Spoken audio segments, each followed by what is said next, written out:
All right, good morning, everybody. Glad you could join us with our household of faith here in South Carolina. This morning I'm talking to you from Esther chapter 2. And something I want to tell you is that favor isn't fair. And I'm going to talk about favor. Something that I've learned as well is that one moment of favor is greater than a lifetime of labor. I said it again, one moment of favor is greater than a lifetime of labor. The reason I'm talking to you about from Esther this morning, I hope you take notes on these because it's going to be important for you to understand how to obtain favor. It's important, say that with me, it's important for me to learn how to obtain favor. At some point in your life, you are going to need favor. You're going to face some kind of situation, some kind of circumstance where you're going to need favor. It may be daily that you need it.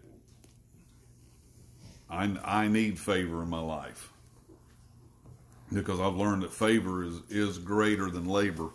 And this is something that I've taken notice to out of the book of Esther, and I want to glean from her understanding of favor and learn this. The first thing I want to begin focusing on here with Esther is out of chapter 2, verse 7. And one of the first people that the book of Esther introduces to us is a man named Mordecai. And Mordecai lived in the city of Shushan. And verse 7 says, he brought up Hadassah, that's Esther's name, that is Esther, his uncle's daughter. His uncle's daughter. So Esther would have been biologically Mordecai's first cousin. All right?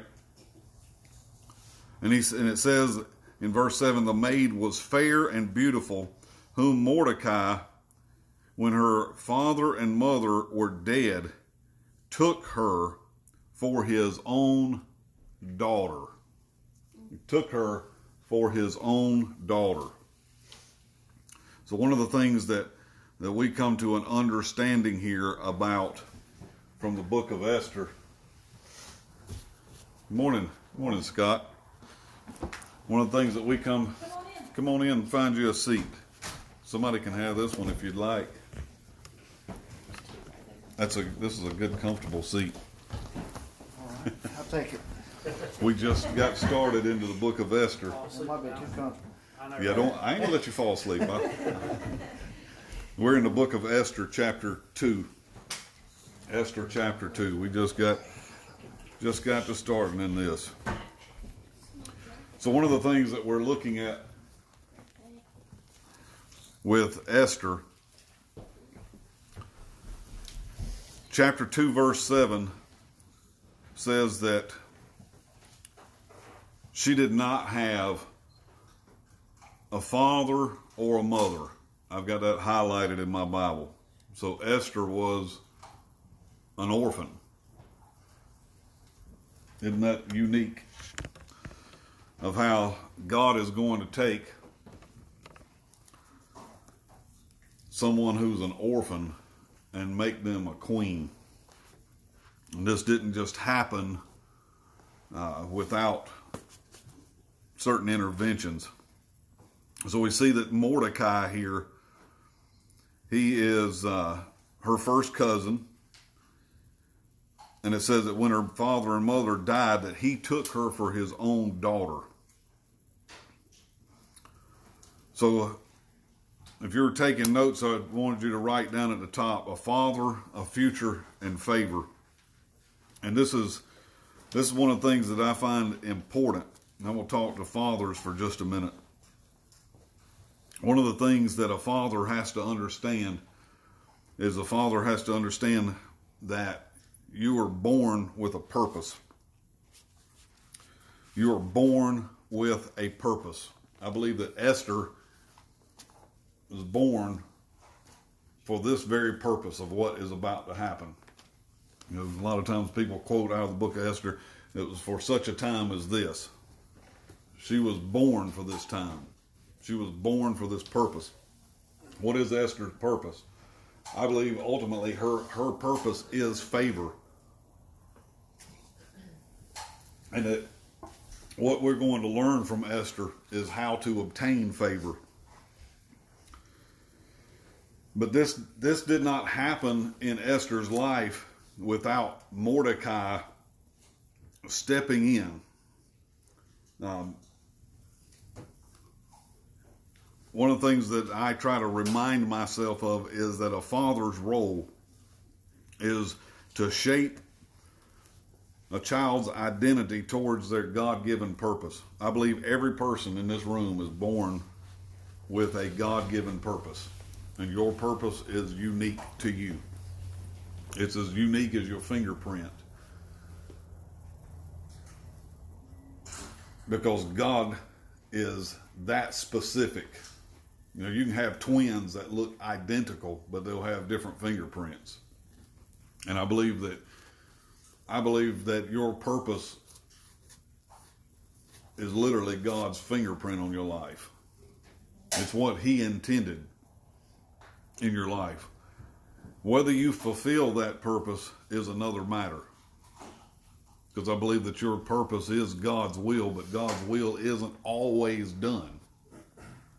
We know that because God's not willing that any would perish, but people do, right? So, fathers, take note of this, that a father's role is a lot bigger than feeding, clothing, and housing your children. All you young guys in here, one day you become a father. Being a father is much bigger than feeding, clothing, and housing your children. I'm not saying this in a derogatory way about my own natural father, but my natural father, I got from him that he felt like since he paid the bills, then he had done his responsibility as a father. But being a father is so much more than that. And I'm not saying that to discredit him, okay? I'm just saying that many men take on, well, I worked my 40 hours, I got my paycheck, the bills is paid, I've done my job. If it's just feeding, clothing, and housing children, an orphanage can do that. They can feed them, clothe them, and house them. And we're not running an orphanage. We're fathers of a family.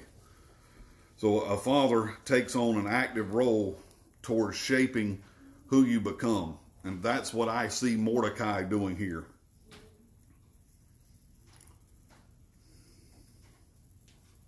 Mordecai has become, even though Esther is his first cousin, you look in verse 7 again, it says that he took her for his own daughter.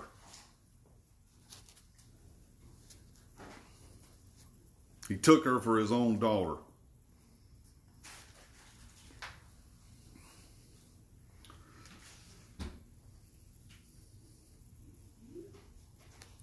The book of Esther was almost left out of the Bible. I don't know if y'all know that. In the canonization of Scripture, they almost did not include the book of Esther because it didn't mention God specifically by name. I believe it's the only book, but I see God written all in it of how He worked through Esther's life. Obviously, Mordecai understands something. He understands that Esther has a purpose, and that without father or mother, that this is going to present a big problem to her. He cares enough and has enough love in his heart to basically assume her as his own daughter. to take on the responsibility of not just feeding, clothing, and housing her, but to raise her.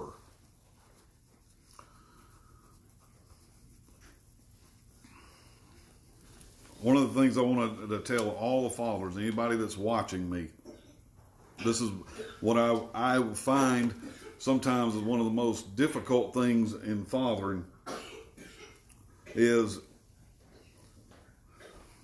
a father has to discern his child's purpose. And that doesn't mean he tells the child their purpose. He has to discern what that purpose is. And he has to shape the child's identity towards their purpose. As you know, you can have, I've got 5 boys, and each one of them are like,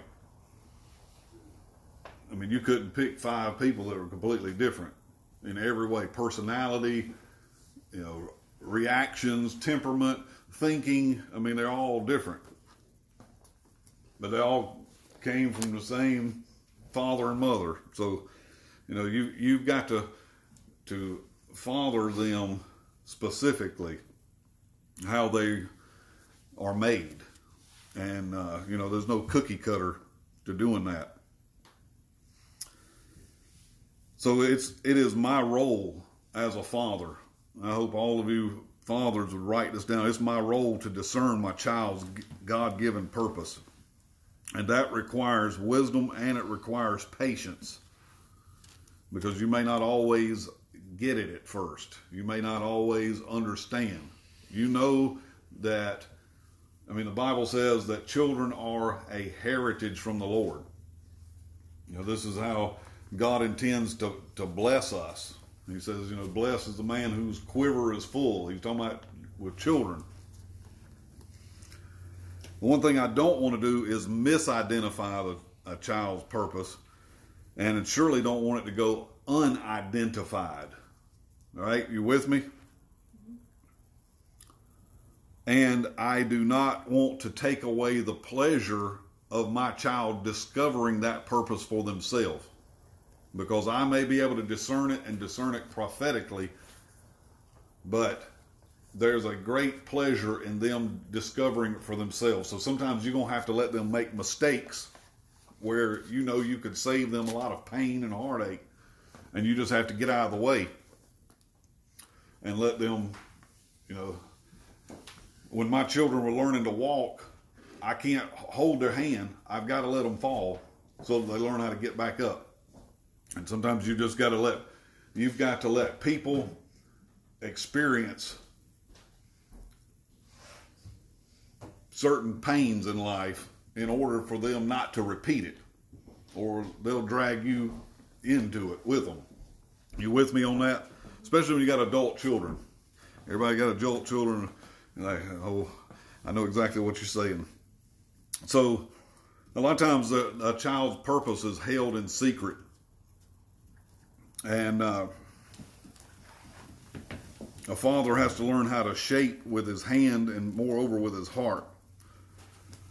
Because his words are very important. Your words as a father are very important. And they're not only important to the child, they are important to future generations. I can remember things that were said to me as a child that I carried into my adulthood. And they can have the potential to affect my children and their children's children. Are you with me on that? So I have to see beyond the moment, and I have to look for building with momentum. And there's always going to be the moments of frustration. I'm talking to you about all this because I want you to think about Mordecai. Mordecai has taken on Esther, and I'm sure there is a lot of emotional things about her not having a father and mother that he's had to deal with in her childhood and her growing up. And a father always has to stay focused on the future. You've got to stay focused on the future. You've got to point your children toward the future. Not their mistakes. They're going to make them. You got to be forward thinking. A lot of times a father, I'm telling you this because it doesn't matter whether they're your biological children or not. Esther is not Mordecai's biological daughter, but he has taken her on as his own daughter. A lot of times as a father, you may feel insufficient to the task. That's one of the most real thoughts that I ever had. Was the moment that I came home from work and April showed me a pregnancy test. And I went and sat down at the table and stared into space for I don't know how long. Because the thought became very real to me that I got to grow up now. I mean, I was an adult married man, yes, but I now have the responsibility of raising children. Did I know what I was doing? Absolutely not. Absolutely not. After having 5 children, I don't even know if having one child qualifies you as being a parent, because that, it's kind of like the guinea pig. You do this trial and error, you know what you're really doing. You get the second child, you feel a little more, okay, maybe I understand, maybe I don't.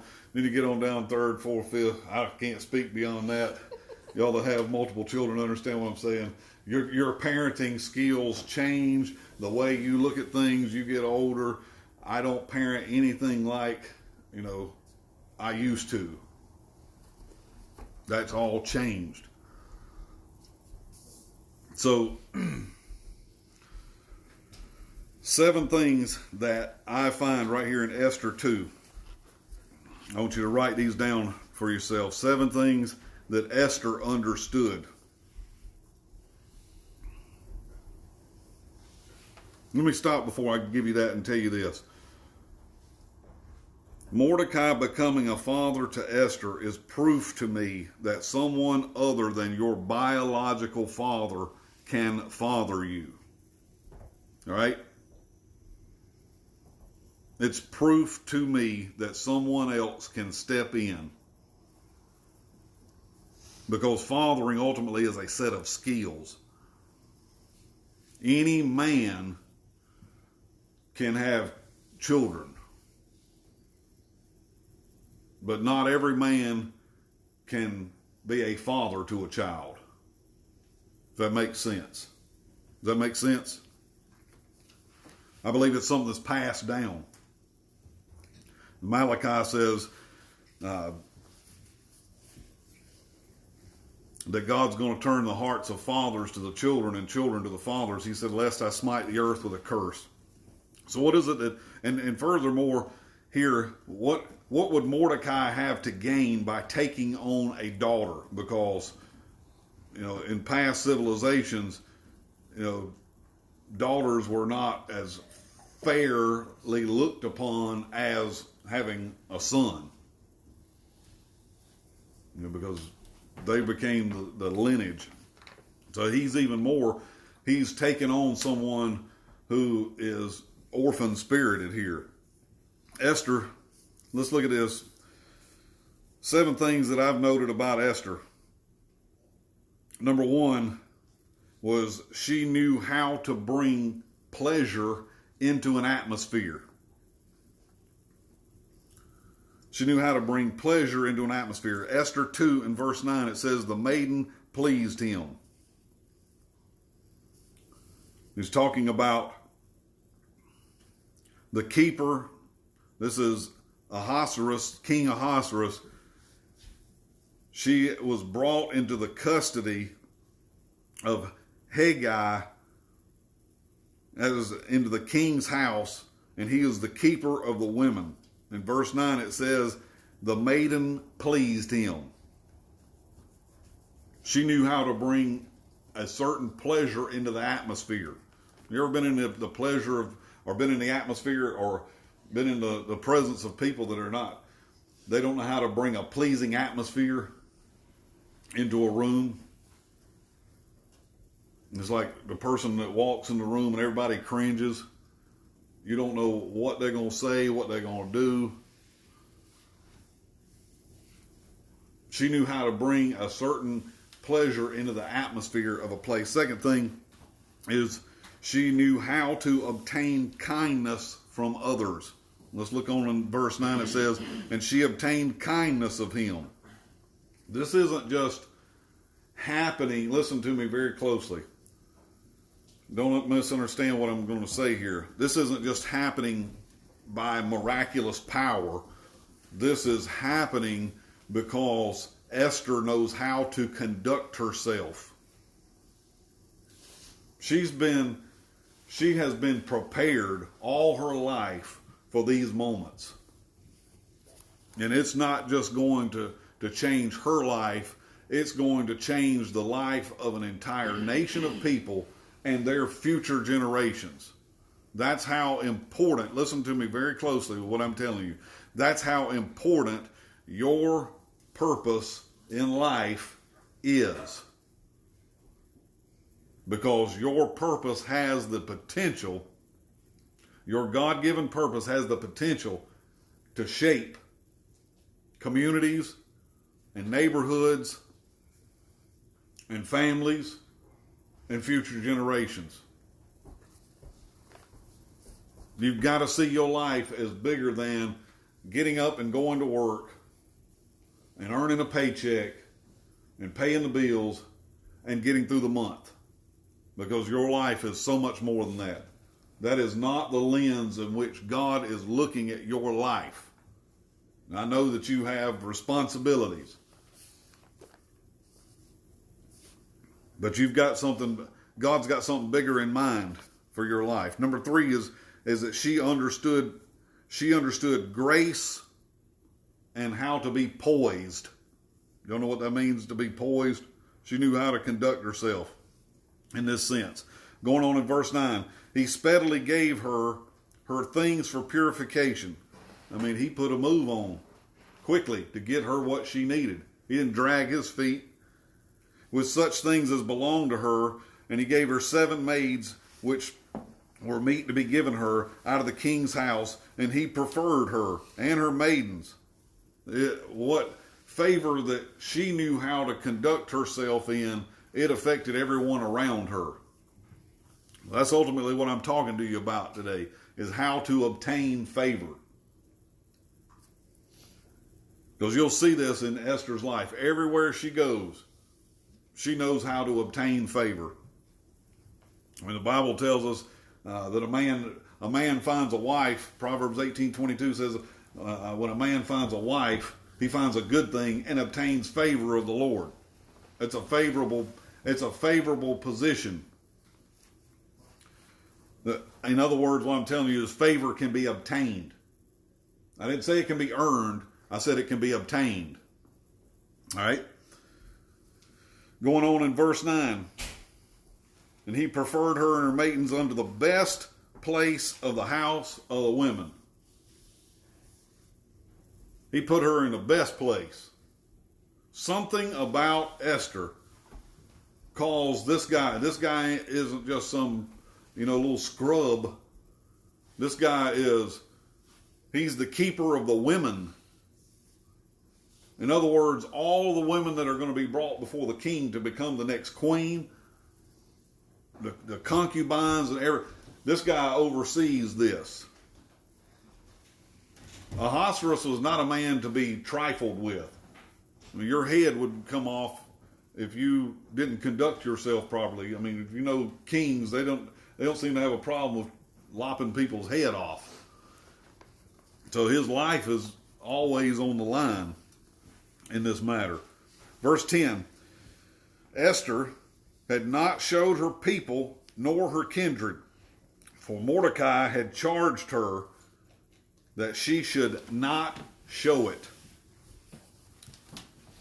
This is my 4th thing that I've learned that Esther understands. She knows how to keep a secret. She understands the skill of being meek and quiet. You know, the Bible says a meek and quiet spirit is precious in the sight of the Lord.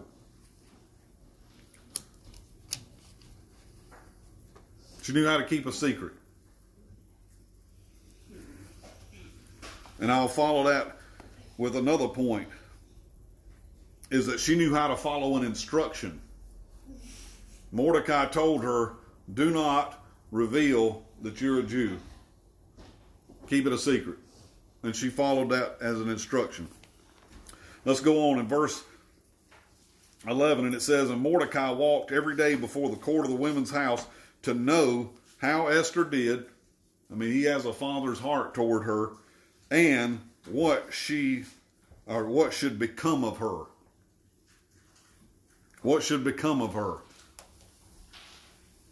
Those are important words. I wrote a note in my Bible that the breaking of an orphan spirit is how we learn favor.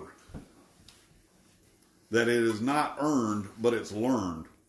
And as a father, Mordecai shaped Esther's identity toward her purpose. Esther knew how to keep things simple. That'd be my sixth point to you. She knew how to keep things simple. I'll show you that in just a minute. And she also knew how to be authentic and original. Authentic and original. Let's look at Esther chapter 2, verse 15. It says, now when it was the turn of Esther, the daughter of Abihail, the uncle of Mordecai, who had taken her for his daughter, was come to go into the king, she required nothing. She required nothing. This is important. I made some other notes on another page about this because these are important to, I hope you'll write some of these down for yourself.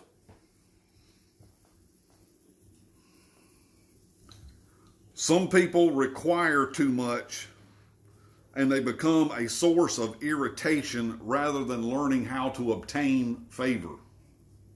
Did you see that with Esther? She didn't require anything. I'm sure all these other women that were going to come with all of their pomp and ceremony and try to present themselves before the king.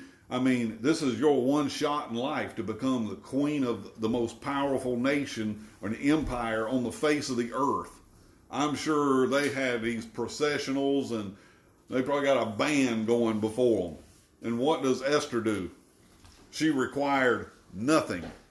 The reason sometimes people cannot obtain favor, I wrote this down, is because they require too much to become, and they become a source of irritation rather than learning how to obtain favor. Here's some points for you to grasp on this. Simplify your requirements of other people. I'm sure when they asked Esther, what all do you need to present yourself? Because you don't come, listen, you didn't come before the king just any old way. I mean, first of all, the protocol was you went through 12 months of just smelling right. You didn't just walk into the, just because you had a bath, you presentable to the king.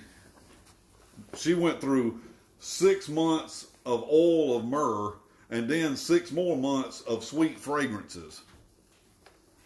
You could probably smell Esther from across the room. I mean, it's done soaked into her. That's important because presentation and your ability to follow protocol is always going to affect your favor. I need to say that one louder for everybody that's watching in the back. How you present yourself and your ability to follow protocol and understanding the environment of a given situation is going to affect how you obtain favor.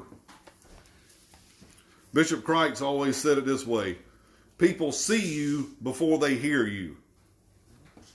People see you before they hear you.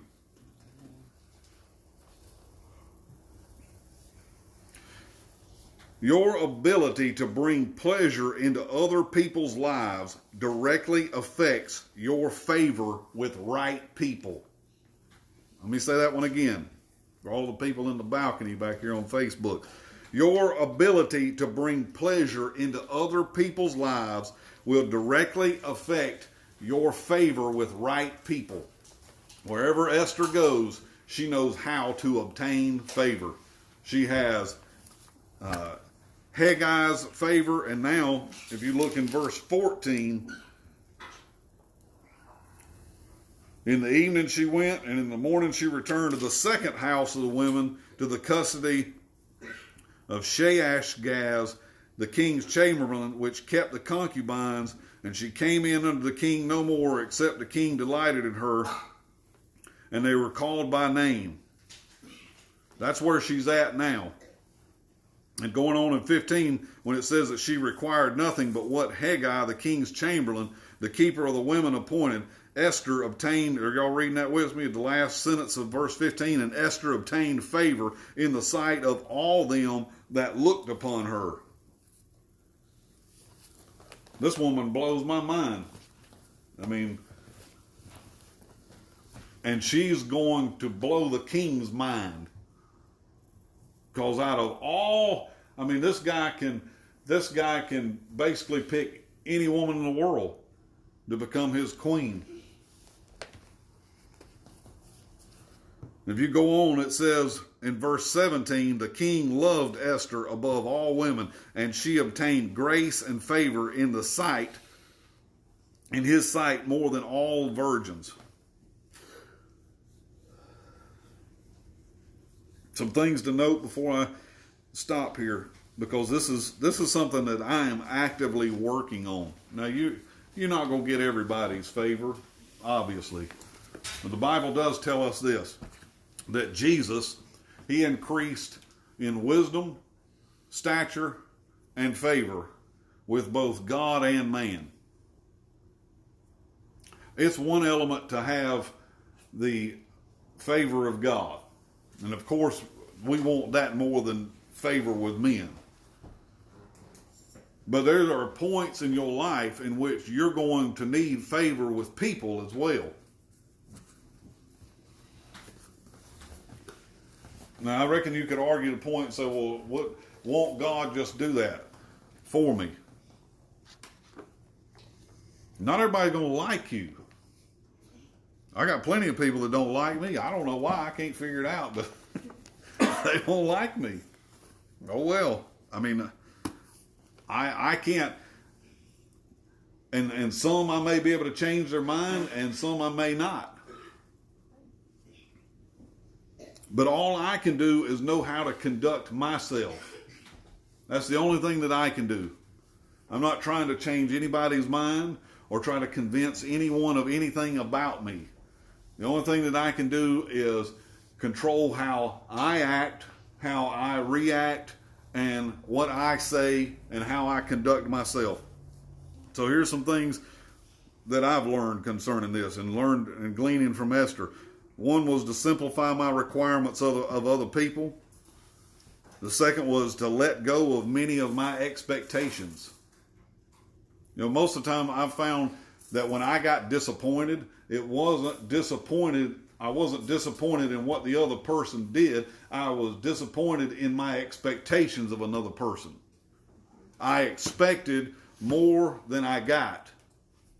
And it wasn't their fault. It's mine.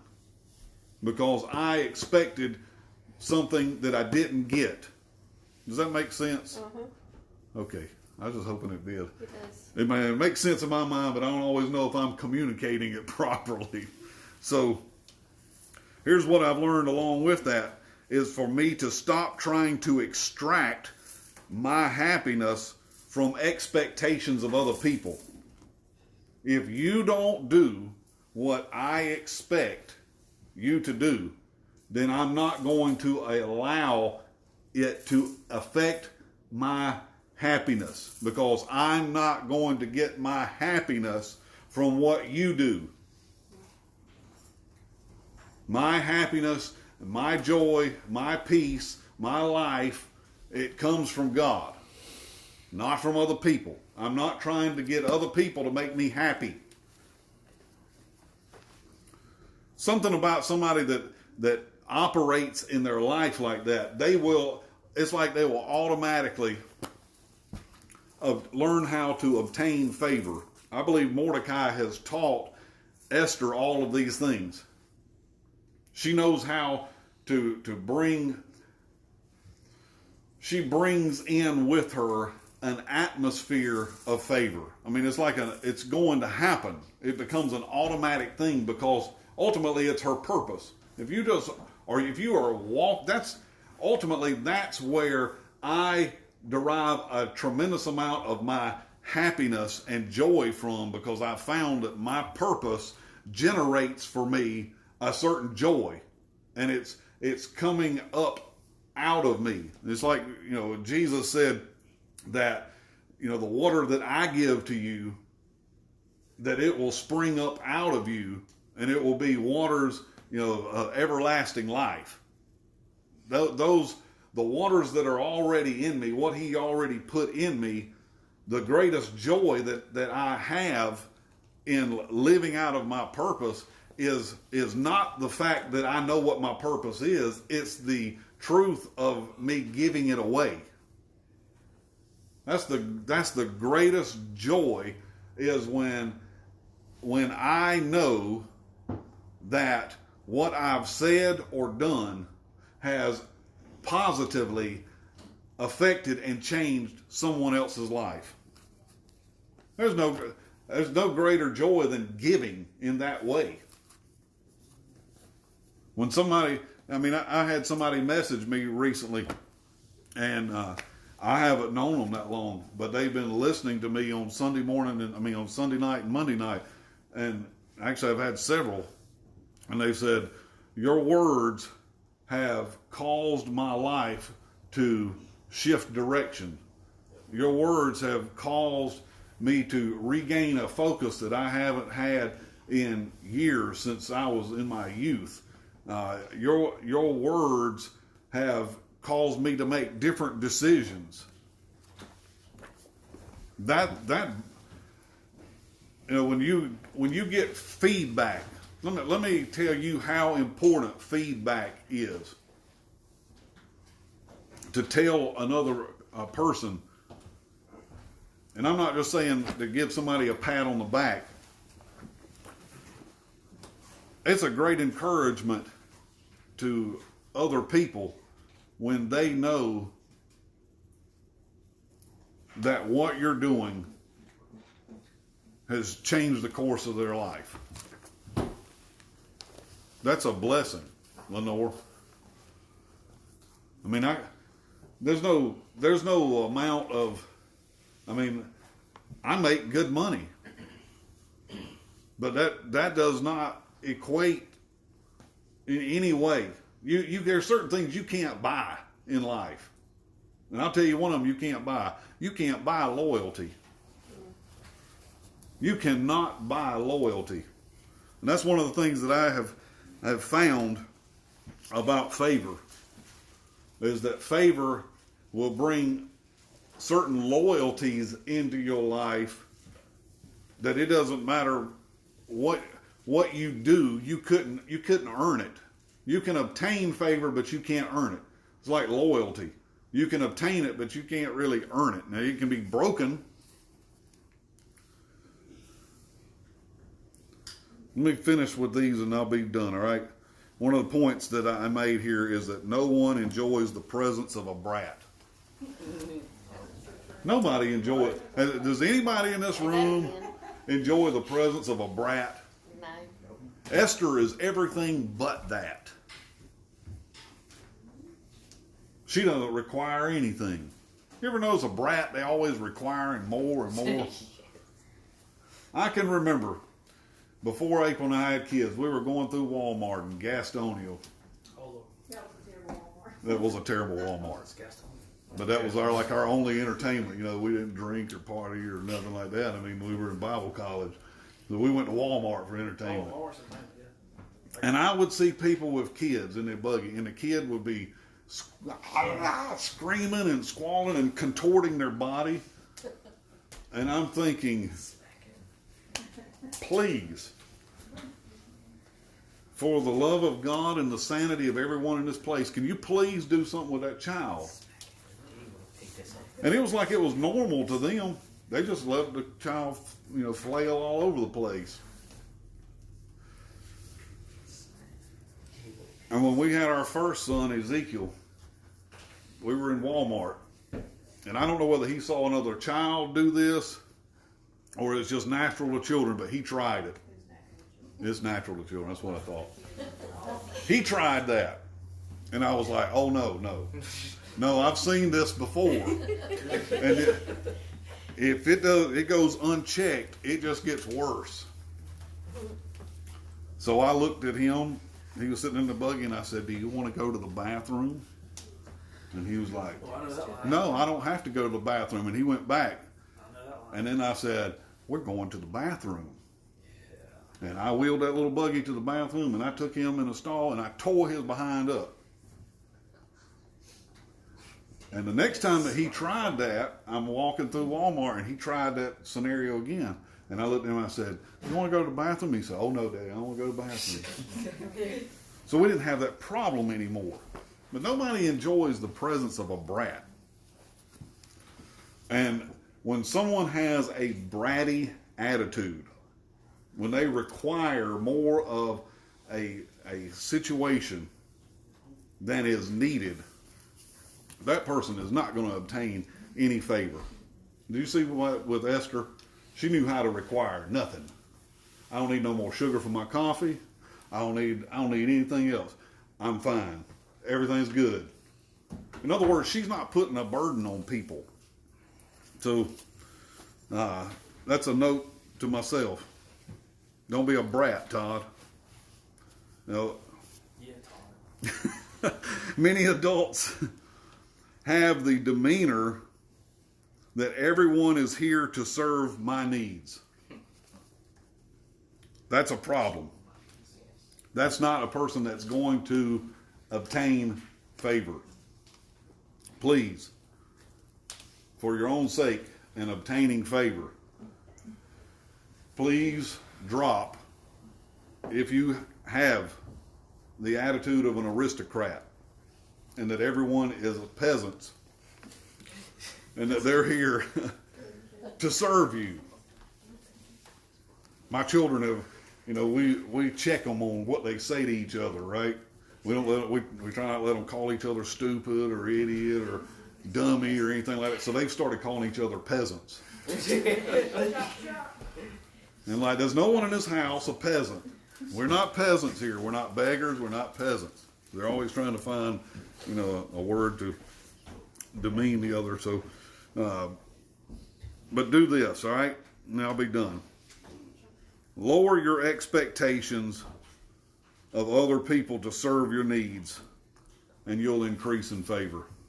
This is like an automatic thing that happens. I'm not going to sit there and say I know how it works, but it works. When you lower your expectations of others to serve your needs, you'll increase with favor. And if you increase the expectation of yourself to walk in grace and humility, you'll also watch favor increase in your life. I mean, the Bible says that if you humble yourself in the sight of the Lord, what will happen? He will lift you up. He'll lift you up, and God gives grace to the humble. He gives more grace. I see all of these qualities working in Esther. And no wonder Mordecai would, every day, he would walk by the court of women to see how she was doing and to see what would become of her. Because that was his whole mind. What she was going to become. His focus for her from the very beginning, I believe, Doug, was about her future. And, I believe she was a fantastic woman. I believe she was a great woman. Who would have ever thought that a little Jewish orphan girl could basically become the second most powerful person in the world of that time. So don't ever underestimate someone in their current situation. You know, Mordecai obviously could look at her and said, I'm going to step up here. I'm going to be a father to her. And man, look what became of her. That blows my mind of how we can shape people with our words and ultimately what she became. It's a fantastic story, man. I love it. I love the books of Esther and Nehemiah because they reveal certain mechanisms working in a person's life.